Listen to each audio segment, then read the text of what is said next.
This is the first Built Men conversation, and it'll introduce the mission, which is helping boys become men, helping men become better leaders. Before we begin the journey with the builder and the warrior, we will start at the end result. We start with men who've walked the journey. The king represents responsibility, leadership, growth, and impact. The elder represents wisdom, reflection, mentorship, and legacy. Tonight is about answering, what are we building men to become? Welcome to WCEG Media Enterprises. We are the worldwide community empowerment group where we speak life into the community. Visit us online at WCEGTalkRadio.com. Watch us live on Roku, YouTube, Facebook, LinkedIn, Fanbase, Blue Sky, Twitch, and all WCEG media platforms. Search WCEG, subscribe, connect, follow, and share.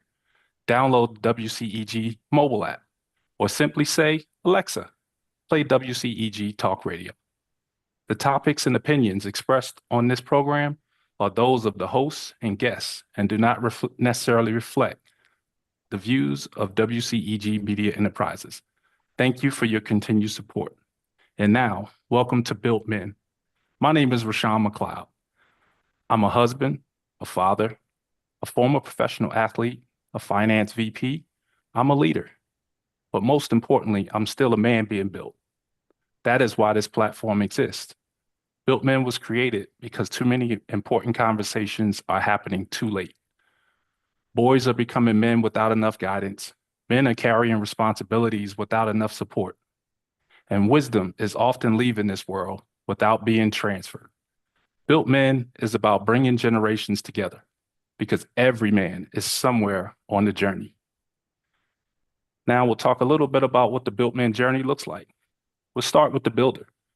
It's about learning identity, discipline, accountability, and standards, questioning, who am I becoming?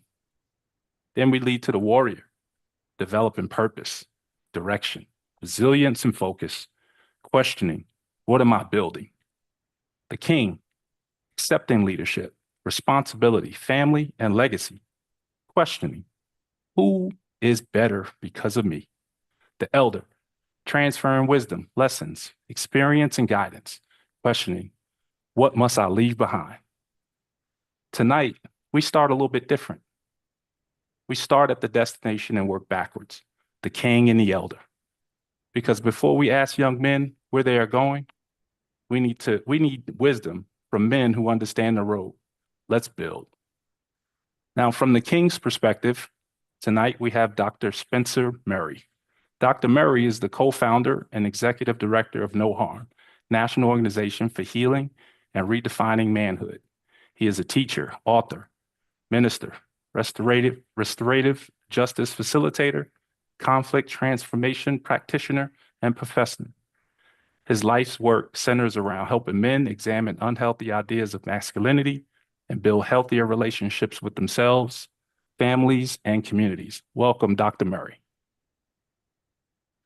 From the elder perspective, Dr. James West presents wisdom earned through decades of service as a pastor, educator, professor, author, mentor, and leader. Dr. West has spent over 50 years serving people through ministry and education.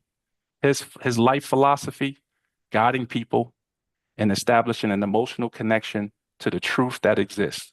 Welcome, Dr. West. Thank you.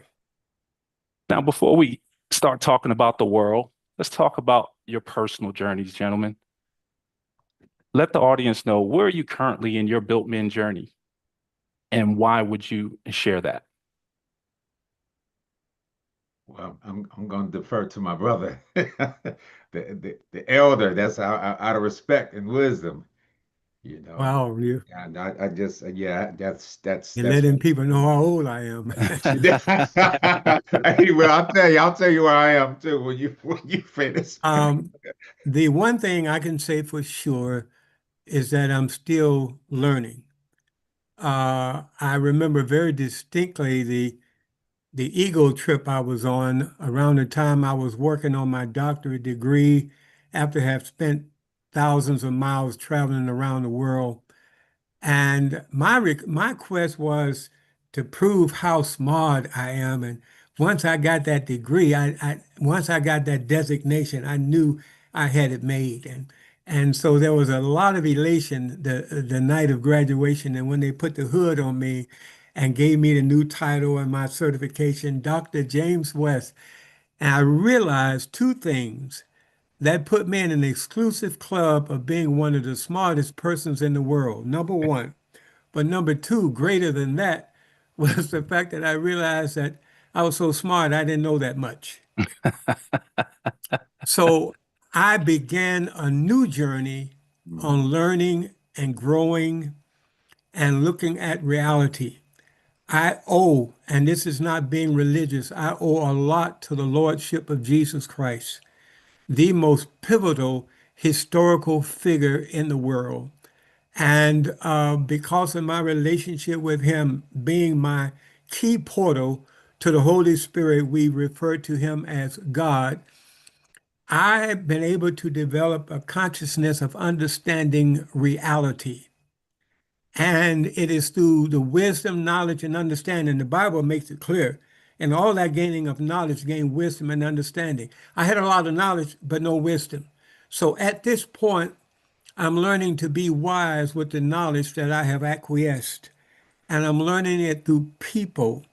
I cannot help but to remember all the different folks in the village that I grew up in.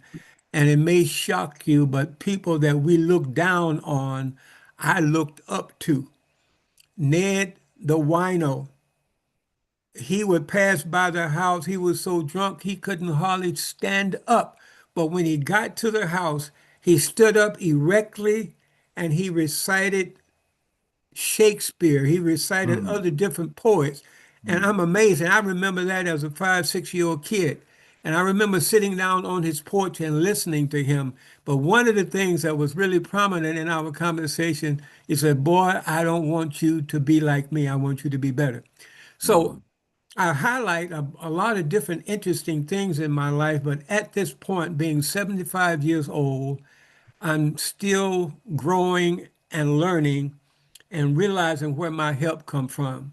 So it's God, Christ, my wife, other elders around me, and people like who I'm sharing tonight with you, Rod, and Brother Spencer, Mm. and just learning and growing and developing relationships and learning to listen. That's the key. I got a big mouth. I talk a lot. I know a lot, but I learn from listening. And that's where I am. And I think if I had to highlight any point in my life right now, to be qualified to be an elder, to be respected, people don't care about you unless they know you care.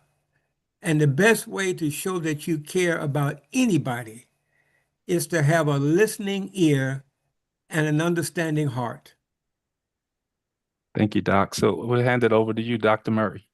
Man, Dr. West, I can listen to you all day, brother, really. And I know this is not the last time we'll be talking together in this space. I appreciate that. I can say much of the same thing that you said. I would say, though, Brother Sean, that I practically right now, I would say king and elder somewhere in there. When I looked at some of the age requirements for elder, I said, "Wow, I'm an elder." And someone told me that the other day. I was in I was in a space, and the host asked me to join. So, would you like to be part of this? And I was excited. I was saying, yeah, yeah, I could come to a meeting. She said, yeah, because we need elder representation. And when she said that, I was like, dang, I didn't know I was an elder yet. I didn't know I was an elder yet, but I'm 61, so I guess in the terms of age, you could say that. And I'm also I would say king because by definition here, I certainly have gotten to a place where I'm accepting accountability for myself. I'm accepting leadership. I'm accepting that humbly. You know what I mean? And so I'm certainly there. And I would also say I'm still building too, like Dr. West said, I'm still learning, I'm still warrior. And so knowing that um, I'm not so big in these other places that I can't be in those other places too, I can't still learn how to build.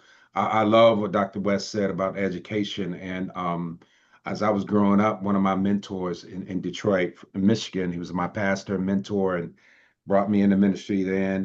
He passed away now, Dr. Frederick D. Sampson. He said, and he said this a long time ago, he said, I never forgot it. Your education will never be a substitute for your transformation. You know, That's powerful. all the That's letters, powerful. yeah, all the letters behind your name, in front of your name, and so I really love these definitions, right? Because you can have someone who thinks they're a king, but not accepting accountability, not accepting So leadership. true. So I'm there. I always say I'm a king and elder, and that's been a journey. That's been a journey, but I'm accepting that that's where I am. I'm humbly accepting that. Yeah, Thank you. Thank you. I yeah, appreciate those answers. yeah, The one thing that I'm learning is that, we can go through this journey multiple times. Doesn't yeah, matter your age, doesn't matter when, these challenges are going to come up and you're going to need to pull experience from each one of your journeys to get yeah, through it. And the best way to get uh, things done is to go through, not necessarily around or over sometimes. And right. that's where we build, and so let's get to our first topic. One of the things, with being the first uh, episode in our broadcast, we need to define what manhood is. Mhm, Because one thing I learned is, the world talks a lot about men, but not enough with men. mhm. So when you hear the phrase built men, built not born, what does that mean to you? Um, and let's start with Dr. Spencer this time. In the question, built not born, and I certainly uh, think becoming a man is a journey. It really is a journey. That's what I have learned, and learning that, I always talk about maybe that 6 or 7 year old boy who's been outside playing with his peers, and I was growing up. There wasn't a lot of video games and stuff like that. He comes in from playing outside and he's crying, and someone says, "Hey, and dry those tears, be a big man. I want you to be mama's big boy," and he gets these messages about being a man, and you can become a man physically and still be a child on the inside. I think some scripture says that when I was a child, I thought as a child. You know what I mean? And some, so it's not necessarily a physical thing, but it's growing. I think it is a accountability. I think it is becoming fully human, becoming whole, and seeing all of yourself and being able to look at yourself in the mirror and like what you see. You know what I mean? And character and integrity, even when you're alone, when you're not with your that mask you're putting on for everybody else, but when you're alone. So I think certainly a man is about being built. And sometimes, for in my journey anyway, I had to deconstruct a lot before I reconstructed. Some of the things I had learned, and some of the things I embraced, and some of the ways I thought was a man, um, was not. And the last thing I'll say about it is understanding accountability. For me, I came to understand is understanding the impacts of my actions as well. And so it's one thing to say, well, wasn't my intention to do something, but really the impacts of what your action are is what should, and what should really hit you and inspire you to continue to grow and continue to look at those things and use them as opportunities to change, and not just rest on intentions. Well, I didn't intend to do that, so I'm okay. um, Knowing that my actions have impacts and being responsible, not just for me, but for my brother, for my sister, for my community, and all that. So for me, that's what becoming a man is. And I'm still working. I'm still working at it. Dr. West. I liken it unto the average building of a pyramid. And of course, the Egyptian pyramids get all the credit, but the original pyramids came out of Ethiopia. And it would take the average of 300 to 350 years to build a pyramid. Mhm. A very sound mathematical formula. And it was something that had to be passed down through generations, and everybody had to be on board to do their part in shaping and molding those blocks and fitting them in place. There was no cement, there was no mortar, but they built these blocks mathematically one by one, and created these giants that are still being respected today. And so what I discovered that we are part of a journey where a formula was set long, long time ago. Now, of course, I'm somewhat critical of our established churches, or shall I say, our established congregations that purport to be churches that spend more time building buildings than they do building people. But when we look at the knowledge, the empirical knowledge of Holy Scripture, and understand the word Bible means book. So we got to read, we got to study all kinds of Bibles, but the Bible, the Holy Bible, is the one that gives us that knowledge. And so if we study the Bible, we study history, and history does not lie. There's a man back in the very beginning, it's the same type of person because God made man. And he used one formula to make all the creation. I believe it was in Acts, or yeah, in Acts 17, chapter 26, verse, it says, with one blood he made all nations. So we're looking at a formula that was set, and all we have to do is understand the formula and participate in the practice of that formula. So we're talking about love, kindness, humility, integrity. If you're married, listen to your wife, but then don't marry a woman that you can't listen to. And if you're not married, you still got a mama if she's listening. And mamas have a way of speaking even when they're dead. So once mama speaks, listen, because she is, according to scripture, according to reality, according to physiology, according to biology, she is the crown. And how do you know who the king is? You know the king by his crown, but the crown, the wife, the mother is the crown that, anyway, you can be the man unless you are listening from Balance. your parents, your mom, your dad. And so, in other words, I'm saying that the formula still works, but we have to walk in integrity. We have to have discretion. We have to be able to be trusted. We have to speak with soundness. This is why education is so important, whether you get it formally in an educational institution or down the street at Mr. Mutt's store or with the Gruits, who in Africa, mamas set their babies down in front of that old man, and they sat there every day for years until they matured enough to be Gruits themselves, and then they had a soapbox. When we see brothers, as we refer to some men who we call black or Negroes, hanging out on the corner, they're just being Africans. They're following an old tradition and somebody is talking, or you could go to the barber shop. Make sure you have a good barber. It's bad.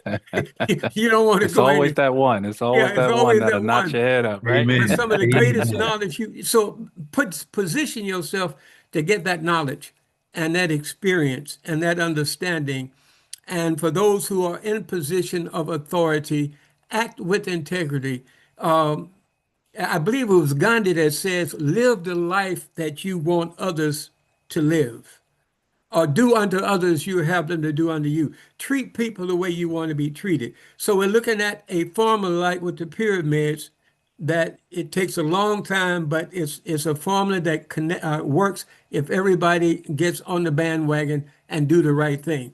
So what I've tried to do and what I've tried to influence others to do is think and let this mind be in you that was also in Christ Jesus. I believe that's Philippians 2 and 5.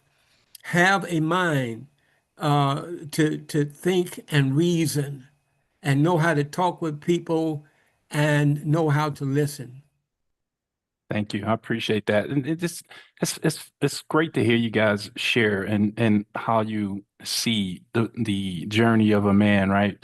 I always have this with a lot of young people where I see them, they talk about modern technology, they look like, oh, you got to get with the times, all of these type of things. But tradition always has the answers.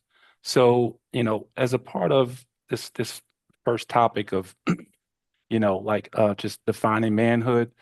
What do boys misunderstand about manhood as, before they before they have these experiences? I I think, and I've seen this in education that I've been in practically all my life.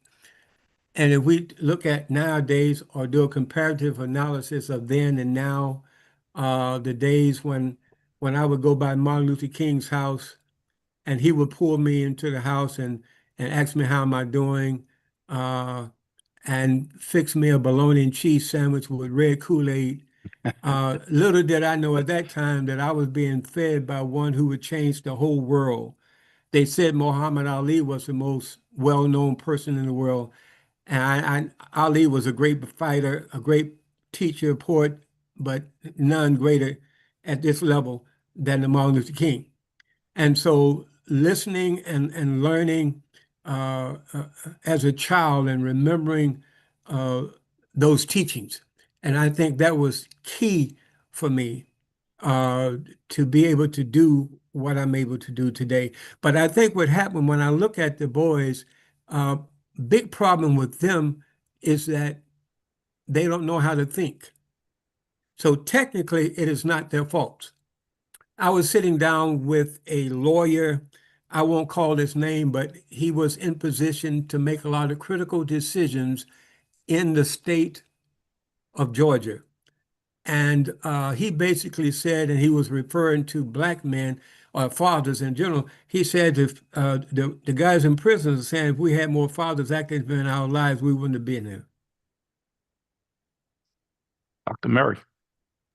Yeah, I think certainly I just want to follow up on that, and I also think in a practical sense, boys are learning that manhood is about external. You know, that's about an outer journey instead of an inner journey, right? And some of that I think boys are taught, and boys can grow up to be men who still believe it until that transformation happens. That being a man is about how well you can perform on the field, sports, sexual conquest, how much money you have, those things, before that journey starts, that those external things define being a man.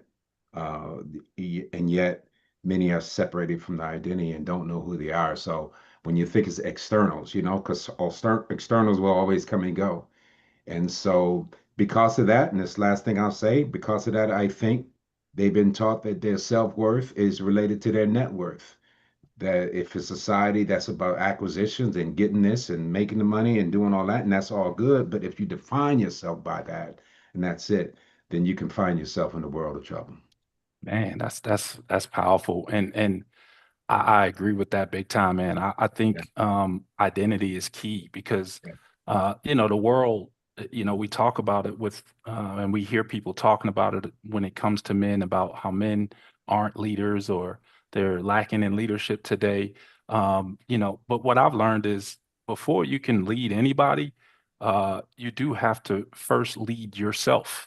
Yes. So my next questions to you guys, and we'll start with you, Dr. Murray. Who helped shape your identity?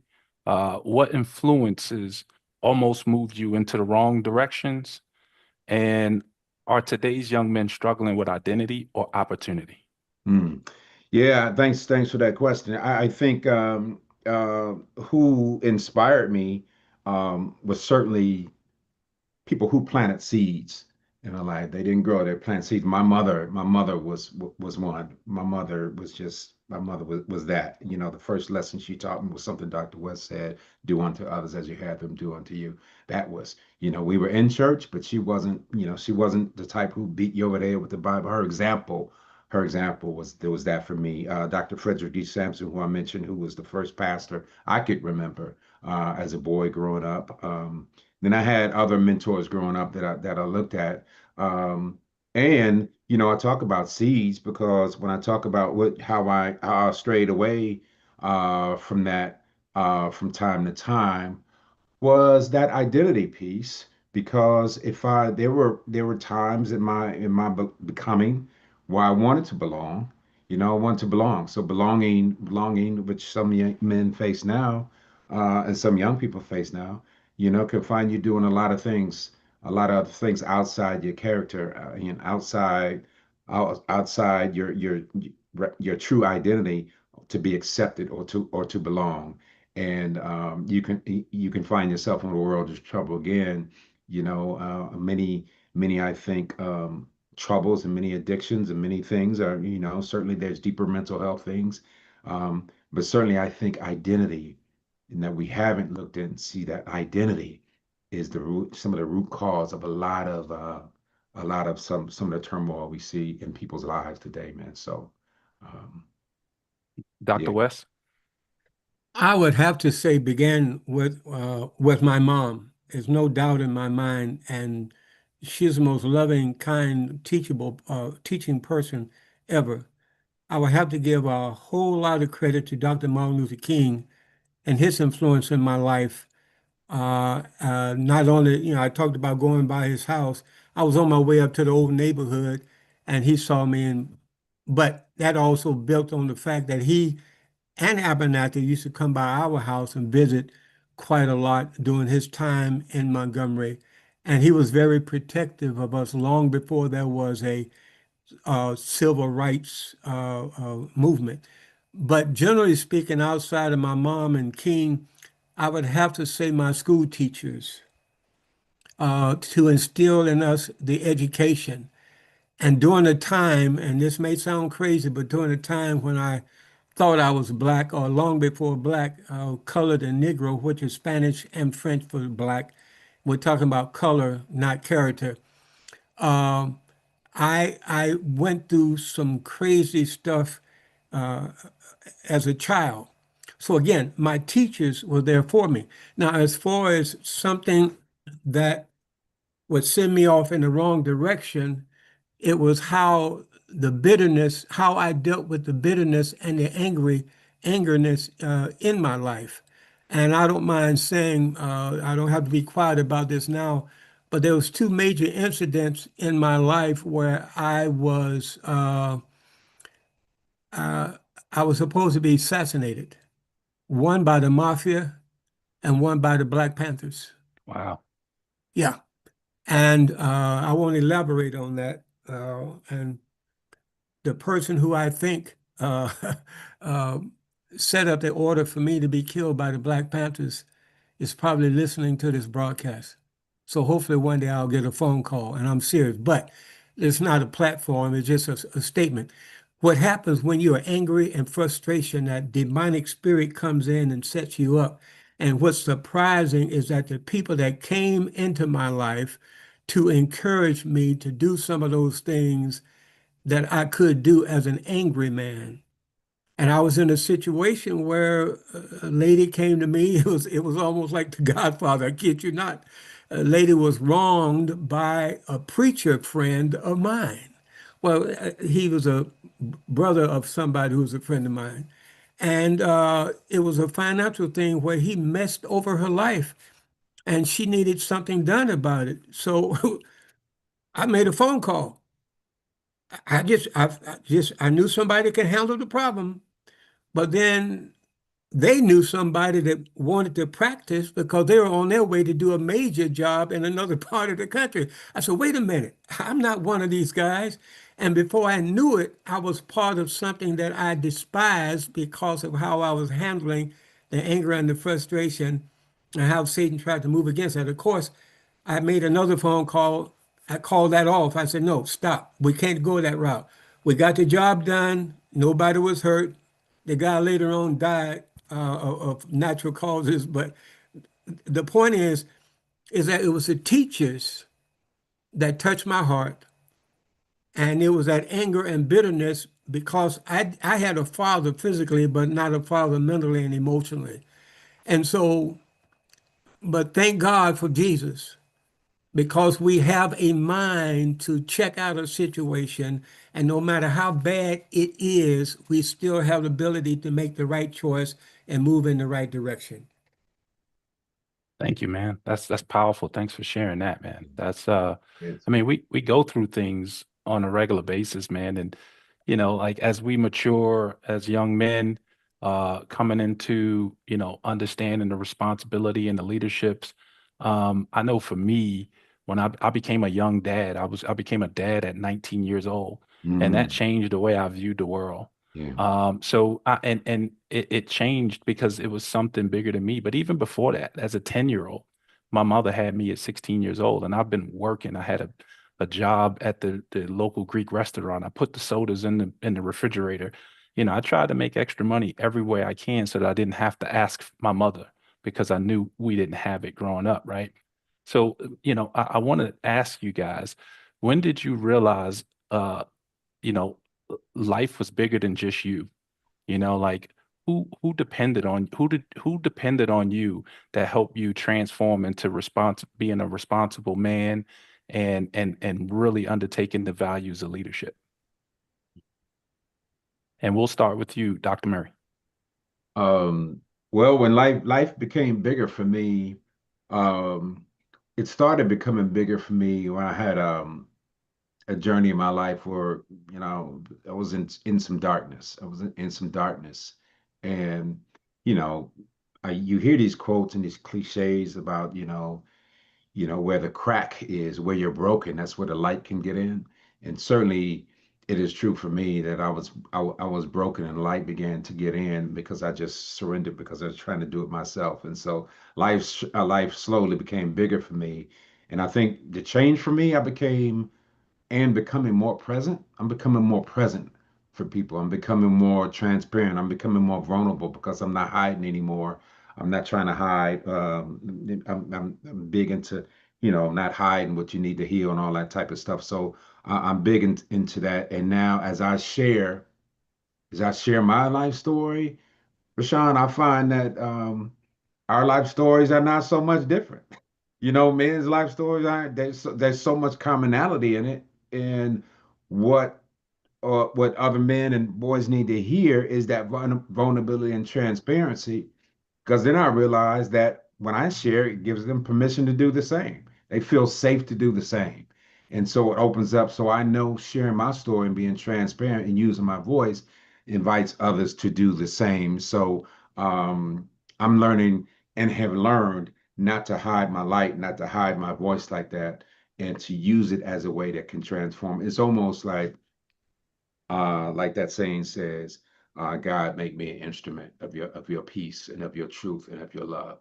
And so an open vessel in order to do that. And because of that, I think it attracts other people and hopefully helps to lead them in finding their own truth inside as well. Dr. West. For me, it was when I got a little older. I believe one phase of it was when I was in college, coming out of that situation that I referred to with the Black Panthers. But being in college and having friends who had different colors of skin, different orientations from around the world. And by the way, I was born in Ypsilanti, right down the street from Detroit. What? Hmm. And growing up in Montgomery, Alabama, that's the King connection. Yeah. Ended up going to seminary and having the same professor as King. But I got to a point where I think if I had to pinpoint it, it was the most painful side of my life when I discovered uh, being light-skinned, a professional football, and I mean not a wannabe professional football player, being involved in sports and having a decent body that was very good for my flesh, but not for my spirit. Right. And I found myself in a lot of pain and being moving into ministry most difficult because there was a demand on me to have this knowledge to be able to preach the gospel and counsel people, but nobody was counseling me. So how do you cry out for help in a society that when a man cries out for help, he's considered weak? But I discovered in my weakness, there is strength. In my darkness, there is light. So the psychiatrists would call it self-realization. I know better than that, of course, I honor psychiatry, but the Holy Spirit spoke to me and says, hey, let's crack this ice, let's break it. And so all that coldness was cracked. Once cracked, we were able to break it. And once broken, we were able to melt that ice, that coldness that had controlled my life, and then it became living waters for my soul. Thank you. And what's crazy is, you said a lot there because one of the things that I've learned is, men can't really become better without being honest with where he currently is. That to me is powerful. Like you have to have a self-aware of your starting point, so that you can, like tally this journey that we're going through. And, a lot of times men are afraid to ask for help because they don't want to seem weak. You know, um, the role of accountability is probably the biggest asset that, this journey has, in my opinion. So the next thing I would love for you to guys to elaborate on is what does healthy strength look like? Because we talk about masculinity, and like people talk about finance, they talk about physical strength, and those are inherent things that that we say men should be. What does a healthy strength look like, and especially in relationships from father to son, or from father to daughter, or husband wife? Like, what does that look like? Yeah. And let's start with Dr. West on this. Um, wow. I would say from a physical standpoint, something as simple as getting your rest, sleeping at least 8 hours a day as a child, uh, watching those things, being careful about those things that have such a visual impact on your life, because that's the greatest influence is that visual impact. And it's not, in other words, it's not like what you say represent maybe 7%, but 35% comes from your tone, how you speak, but 55% of the influence in your life comes from the visual effects and the things and how it affects you. So you have to set an example. So the physical thing is to just be in good shape, exercise, whether you're an athlete, a wannabe professional athlete, or a former professional, whatever it is, keep your body in shape. Know that but then there's that mind. So in other words, find somebody, be very prayerful if you're in a household with a woman and you got to have that male influence. Talk to mama and get some advice from her as to who or what type of personality you can trust. But find somebody you can talk to, somebody that you can listen to.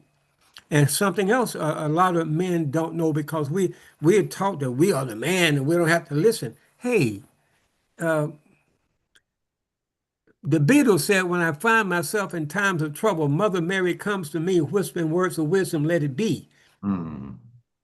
If you are a young man and you have a sister, particularly a big sister, please listen to her. Some of the greatest wisdom you can get in life is from a big sister. But it's about doing those things that are mentally sound. And if you live in today's time and you know that you have a heavy influence and all you know is baggy pants and cell phones, hear us out. That stuff is dangerous. The third, there's three big killers of teenagers, and it's not whether they black or white. Three things that kill teenagers: drugs, car accidents, and cell phones. And so understand, take the opportunity to believe us. We're not here to lie. We're here to tell the truth and to set you free, because that's what sets you free. And get that mental stability, and you can do it. We're not talking about going to a psychiatrist. We're talking about talking to somebody, trusting somebody that loves you and cares about you. They're not out to try to do you any physical harm or get that cheap pleasure off of your body like some sick men do to kids. We're Mm. talking about just somebody that loves you and cares about you, and it makes a big difference to be in shape mentally and emotionally. And once you get to that curve in your life, then you can make it to home plate. Yeah. Yeah, I would say yes, man. Like, because with the one thing I grew up, my mother had me at 16, like I said, and a lot of things that I learned early was from her. And a lot of things I learned from my dad wasn't necessarily from things that he said, it was from things that he did. And a lot of it was from things that he didn't do very well. Yeah. And it really helped me and shaped me when I became a young dad, where I had to learn to apologize for some of the things that I was angry and frustrated at him about. And then I turned around and did it. So I totally 100% agree with you. And that was a healthy way for me to be able to, build a stronger relationship with my dad. And with that being said, I'll move it over to you, Yeah. Dr. Murray, to Yeah. elaborate a little bit further on what Yeah. Dr. West was saying.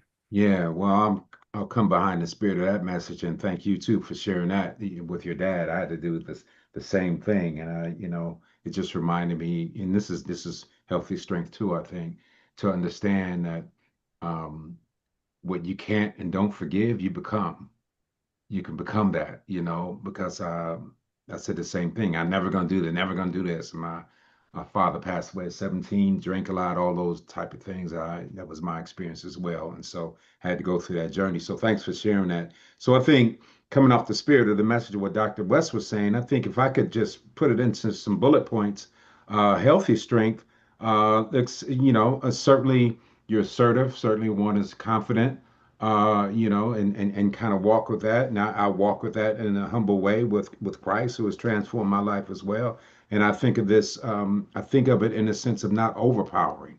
I think of this whole thing of not by power, not by might, but by my spirit. That I don't have to overpower anybody. I don't have to overpower anybody in my house. I'm not trying to do that. With Erica, my wife, I've understood too that, and coming to understand even more that. Strength sometimes is found in being silent and being slow to speak and quick to listen, right? So being very slow to speak. And I found out that the success in a relationship sometimes and peace in a relationship almost has to do with what you don't say as much as what you do say, because sometimes you want to say some things, or your emotion might get you, and you might think ahead. No, don't say that. Don't say that, and that's on both people's parts. And so to be able to hold your tongue, and then so when people always say, I like so and so because they just speak their mind all the time. But I don't agree with that all the time. That people just say the first thing that comes to your mouth all the time, because sometimes it just comes out, and you don't give it some thought, and you don't rest on that. So I think strength knowing when to speak and when not to speak, knowing how to let go and release things that you can't control, and not trying to overpower, not trying to control, not trying to be dominant. And I think, yeah, the strength will come out, the quiet strength will come out from within. Thanks, man. I truly appreciate it. I think there's a Yeah, lot of strength in vulnerability. yeah, yes, there is.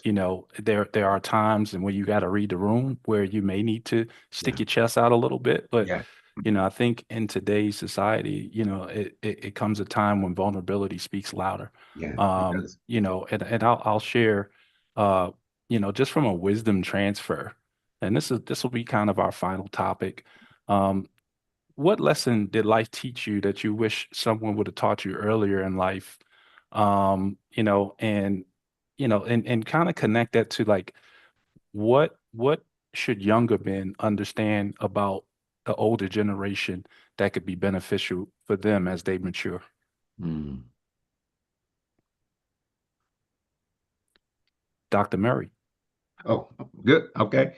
I certainly wish. I certainly wish um, someone would have taught me, or at least planted some seeds about how to choose wisely, how to choose wisely, or I think that's part of the journey too. But to really begin to know yourself and trust yourself and be comfortable with your identity. And because I think I moved into some spaces because of belonging and acceptance and doing whatever everybody else was doing. And I sacrificed some of myself in order to do that and found myself in some dark places. So I certainly think that. And I think younger men have to understand that there's nothing new under the sun. There's absolutely nothing new under the sun. That those with wisdom you know, myself, certainly Dr. West, have been through the journey. You know, young people say, "Oh, you don't understand." Young people say, "You don't understand." No, we do understand. You know, we understand. And so I think young people to understand that, um, and not let the popular culture with the music and all this other stuff guide them, and to be able to listen to the wisdom, even the wisdom of the music from back in the day. You know what I mean? But I think Right. certainly from that. Dr. West. Yes, and I'll ditto to that. We used to have this saying, if it's good enough for my mama or my grandmama's granddad is good enough for me. Uh, I would say um, recognize that every neighborhood is a village. In Mm, every village, there are elders in that village. They may be people you don't like, but you need to listen. In every church, there's a prayer, there's an amen corner. There's a lot of I graciously call them old folks. There's a lot of old folks that are suffering because they are holding in all this knowledge that we need to be better persons. So I would say to the young people, trust the wisdom, trust the people that care. Find those old people. If you are living in a situation where your grandparents are still living, talk to them on a regular basis, even if you have to take a recording device, mhm. sit down and talk to grandma or granddaddy and just say very plainly, I need you to teach me how to live. And what they tell you, please listen. And then to the older folks that are listening, when the young people come to you, give them something that they need to hear and not just any old blah, blah, blah, blah, blah. Yeah. And I also had to put an extra note on the preachers and the pastors and the churches that are so busy now with entertainment. Teach. Teach the word, teach a little Greek, break it down, understand the history of English, know how scripture came together. But in other words, know how that knowledge was passed down. Because any type of logical and intelligent teaching in a heart that desires to learn will plant and be planted, it will grow, and there will be strength. So that's what I would say that young people, we didn't get here just by happenstance. Real quick testimony. When I was in elementary school, I had to take popcorn to school for lunch. Mm. Couldn't eat all of it because I had to have some for the next day. One pair of tennis shoes that lasted me for 2 years. And I couldn't wear my Sunday go to meeting clothes until it was Sunday, right? But I couldn't afford 5 cents for a school lunch, which was bologna and cheese sandwich, chips, a sweet, a milk, and a juice. All Five for five cents cents. Oh Yeah. man. for 5 cents. Right. Yeah, a bag of chips, $5 Right. now, Right. Doc. My Exactly. wife and daughter just took me out for Father's Day lunch, just for a Father's Day lunch, a late, early dinner, and we spent almost $200, and we were blessed to have it to spend. Yeah. Yes. But the distance between a 5 cent school lunch and a $200 for sushi, because you know sushi is expensive. Yeah. What did it take to get there? Yeah. I learned finances. I learned from Mr. Wright how to do bookkeeping. I learned from Mr. Vranjes how to do social studies. I learned from my science teacher. So all of this knowledge, in other words, trust us, please. We beg of thee to trust us. And remember this, ain't nothing like the real thing. Nothing like the real thing. You're Yeah. right Nothing like about the real that. thing. So Pardon in my English, but ain't Yeah. nothing. Hey, hey, that spanned generations. See, if you don't know that one, that's Oh, right. one we other got a We in little thing. digging. Atlanta, Georgia. We in Atlanta, Georgia too. Yeah. So, One other thing for the older generation. Teach our young brothers two games that help develop anybody's life, young girls and young boys.